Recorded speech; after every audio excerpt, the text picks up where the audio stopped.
మరి వీళ్ళకి ఏదైనా సపరేట్‌గా ఎగ్జామ్ పెడితే న్యాయమా అంటే మరి పాపం వాళ్ళ తల్లిదండ్రులు కాబట్టి ఎగ్జామ్ కష్టం ఎంతో తెలుసు కాబట్టి మాలాంటి వాళ్ళకి 1 ఇయర్ పాటు ఎంత కష్టపడి చదువుతారు. వాళ్ళ బాధ ఏంటి అనేది నేను అర్థం చేసుకోగలను. ఇప్పుడు ఒకటి ప్లేస్‌లో ఇంకొకడు పోయి రాసాడు. ఆడెవడికో సీట్ వస్తది. 2 నిమిషాలు లేట్‌గా వెళ్ళినోడికి వీళ్ళకి సీట్ రాదు. వీళ్ళు ఇంకొకసారి రాస్తే సీట్ వస్తుంది 1 ఇయర్ వేస్ట్ కదా! ఇంకోసారి రాస్తే రాదు కదండీ. ఎంతకాలం చదువుతారండి పాపం. ఇప్పటికే 2 లాంగ్ టర్మ్, 3 లాంగ్ టర్మ్‌లో ఉన్న పిల్లలు ఎక్కువ ఉంటారండి. ఎక్కువగా అన్యాయం ఉన్నోళ్ళు కూడా ఆడపిల్లలు ఎక్కువ ఉన్నారండి దీంట్లో. సో ఎంత డిప్రెషన్ మళ్ళీ లేకపోతే రకరకాల సూసైడ్స్ లేకపోతే ఇలాంటి ఇబ్బందులు ఉంటాయి. సో గవర్నమెంట్ కొంత ఫ్లెక్సిబిలిటీ ఉండాలి. ఫస్ట్ టైం నీట్ నువ్వు తప్పు చేసావు. వాడు రాశాడు కరెక్ట్‌గానే రాశాడు. నువ్వు చేసిన తప్పుకి రెండోసారి నీట్ రాసినప్పుడు వీడి టైం పంచర్ అవ్వడం వల్ల జరిగిన ఇబ్బంది వల్ల లేకపోతే ఇంకో ఆడెవడో పొలిటికల్ పార్టీ పెట్టడం వల్ల జరిగిన ఇబ్బంది వల్ల లేకపోతే ఇంకొక దాని ఇబ్బంది వల్ల మీరు వీళ్ళెందుకు బలవ్వాలి? ఇది నా పాయింట్.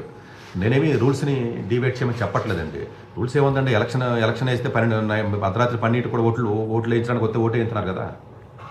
నైట్ 11కి 12కి లేట్‌గా వచ్చినా కూడా ఇంటికి వెళ్ళి బతిమాలి రిక్షాల్లోనో లేదా కారులోనో ఎక్కించుకుని భుజం మీద ఎక్కించుకుని వచ్చి నైట్ 11కి 12కి కూడా ఎన్ని రాష్ట్రాల్లో ఓట్లు నైట్ మిడ్‌నైట్ 1:00 ఓట్లు వేయించలేదు మనం. దానికేమి బయోమెట్రిక్ సిస్టమో లేదా ఆటోమేటిక్ సిస్టమ్ ఏదైతే ఏమేమి మిషన్స్ ఉంటాయో ఆ మిషన్స్ ఏమీ ఆపలేదు కదా ఓట్లు వేయడానికి. సో అందువల్ల ఏంటంటేనండి ఇప్పుడు అన్నీ కూడా ఇప్పుడు అంతే పొలిటికల్ పార్టీ లీడర్స్ ఉంటారు. వాళ్ళు కూడా ఏం పెద్ద పర్ఫెక్ట్‌గా టైంకి వెళ్ళిపోరు కదండి. వాళ్ళు అసలు 100కి 10 మంది కూడా వెళ్ళరు. అసలు మిగతా వాళ్ళందరూ వాళ్ళకి రాజ్యసభ మెంబర్లు ఇచ్చిన వాళ్ళు ఎవరైతే ఉన్నాడో ఎవడో అసలు అసెంబ్లీకి పార్లమెంట్కి వెళ్ళి ఎప్పుడైనా ఒక ప్రజా సమస్య మీద మాట్లాడి ప్రజా సమస్యకి సొల్యూషన్ తెచ్చినాడు ఒకడు ఉన్నాడా? ఆంధ్రప్రదేశ్లో ఈ సినిమా ఓల్డ్ని లేదా ఆన్లైన్ పట్టుకెళ్ళి రాజ్యసభ మెంబర్లు చేస్తాం కదా, వాళ్ళే మన దేశానికి ఉపయోగపడింది లేదు, సచ్చింది లేదు, వాళ్ళే పర్ఫెక్ట్ టైంకి వెళ్ళరు. అంటే పిల్లలండి వీళ్ళు మీరు పాపం వాళ్ళు మానసికంగా కొంచెం ఎఫెక్ట్ ఉంటుంది. పెద్దోళ్ళు అంటే వేరు కదా. సో ప్రాబబ్లీ ఒక 5 మినిట్స్ గ్రేస్ పీరియడ్ లాంటిది ఇచ్చుంటే బాగుంటుంది. మరి వారణాసిలో ఇచ్చారు కదా, మరి వారణాసిలో ఇచ్చిన రూల్ మిగతా స్టేట్లో ఎందుకు చేయాలి? బీహార్లో స్కామ్ జరిగింది, అన్ని రాష్ట్రాల్లోనూ స్కామ్ జరిగింది అంటున్నారు. ఇప్పుడు బీహార్, యూపీలో చాలా సెంటర్స్లో ఇది చాలా పెద్దదని చెప్తున్నారు. సో ఇలాగా వెళ్ళి ఇప్పుడు 9 మందిని ఇచ్చారు కాబట్టి 9 మంది పేపర్లో క్యాన్సిల్ చేశారు, బయటకు తీసుకొచ్చారు. మరి మిగతా వాళ్ళు దొరకకపోతే ఇప్పుడు దొరికాడు కాబట్టి 9 మంది గురించి మనం మాట్లాడుకుంటున్నాం. అలా ఎన్నో జరిగినాయి అని చెప్తున్నారు. ఇప్పుడు వాళ్ళే చెప్తున్నారు పోలీసులు.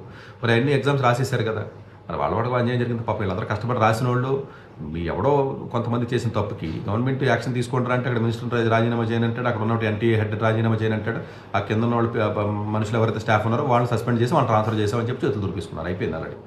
సరే యాక్షన్ తీసుకుంటూ ఉంటారు, ఏం తీసుకునేది ఉండదు కానీ ఆయన నడుస్తూ ఉంటాయి కామన్ కాబట్టి ఇండియాలో ప్రాబ్లం లేదు. బట్ అది మీరెవరో చేసిన తప్పుకి వీళ్ళు మళ్ళీ చదువుకుని వీళ్ళు మళ్ళీ స్ట్రెస్ అయ్యి మరీ ఎగ్జామ్ రాయడానికి వచ్చారు కదా, రీ ఎగ్జామ్ అవడం వల్ల వాళ్ళ కన్సిడరేషన్ ఇవ్వమంటాను. ఎందుకంటే ఫస్ట్ టైం వాళ్ళు కరెక్ట్గా రాశారు కదా, అది మీ తప్పు కాదు కదా, వాళ్ళ తప్పు కాదు కదా. సెకండ్ టైం రాయవలసిన అవసరం తీసుకొచ్చింది గవర్నమెంటే కాబట్టి వీళ్ళకి సపరేట్గా మళ్ళీ ఎగ్జామ్ పెట్టి ఏదన్నా ఒక మెకానిజం ఏదన్నా బిల్డ్ చేస్తే ఎందుకంటే కనీసం ఒక 50 మంది పిల్లలకు ఇబ్బంది పడ్డారు, వాళ్ళకి న్యాయం జరుగుద్దండి. ఎందుకంటే ప్రాబబ్లీ పెట్టడం కుదురుద్దని టెక్నికల్ కుదురుద్ది, ఎందుకంటే అది నార్మలైజేషన్ సిస్టము. దీని మీద నాకు అవగాహన ఉంది కాబట్టి చెప్తానండి. టెక్నికల్గా వీళ్ళకి కూడా ఎగ్జామ్ పెట్టచ్చు అంటే పెట్టచ్చు, దానికి ఒక మెకానిజం బిల్డ్ చేసి పెట్టచ్చు.